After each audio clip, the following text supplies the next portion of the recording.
Le récif corallien autour de Bonaire est un des mieux conservés des Caraïbes. Plusieurs facteurs contribuent à sa bonne santé, notamment une politique volontariste de protection, une interdiction de mouillage et la position géographique de l'île, située en dehors de la trajectoire des ouragans. Il est interdit de jeter l'ancre autour de l'île. Des bouées d'amarrage ont été disposées régulièrement le long de la côte. Et, comme la plupart des plongées se font du bord, cela limite fortement les mouvements des bateaux. Les sites de plongée sont clairement indiqués à l'aide d'une pierre peinte en jaune. Le nom du site y est également indiqué. Le récif bonairien est un mélange de coraux durs et mous. Il est composé principalement du corail boule, du corail digité, du corail en plaques, du corail de feu et de gorgone.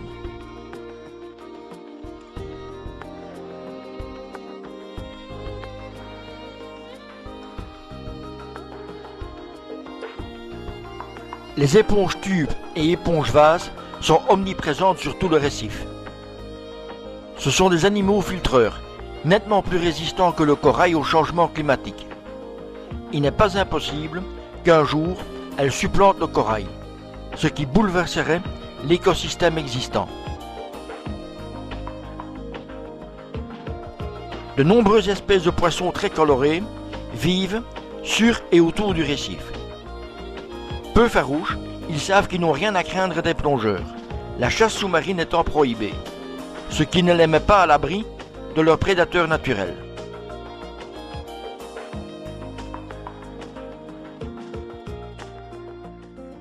La plupart d'entre eux restent à proximité directe du récif, où ils peuvent trouver leur nourriture et se mettre rapidement à l'abri en cas de danger.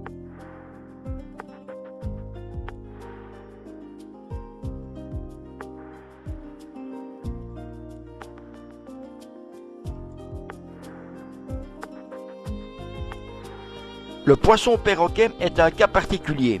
C'est carrément le récif qui lui sert de buffet.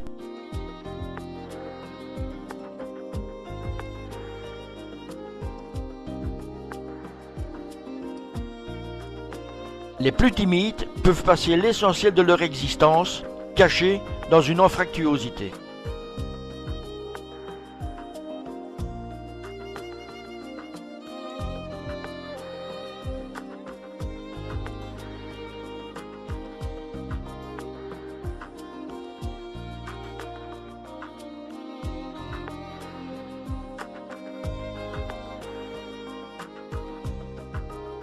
Certains comptent sur leur pointe de vitesse ou l'effet de groupe pour échapper aux prédateurs. Et des opportunistes, comme ce poisson flûte, profitent du groupe de poissons chirurgiens pour éviter de servir de repas.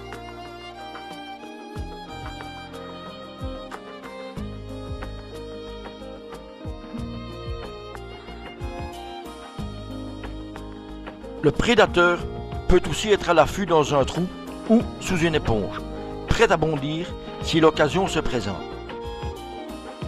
Ce petit diodon a failli en faire l'expérience. Il ne doit son salut qu'à son système de défense, très particulier.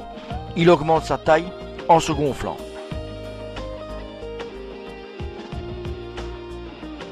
Il existe un équilibre naturel entre prédateur et proie. Cet équilibre est presque parfait.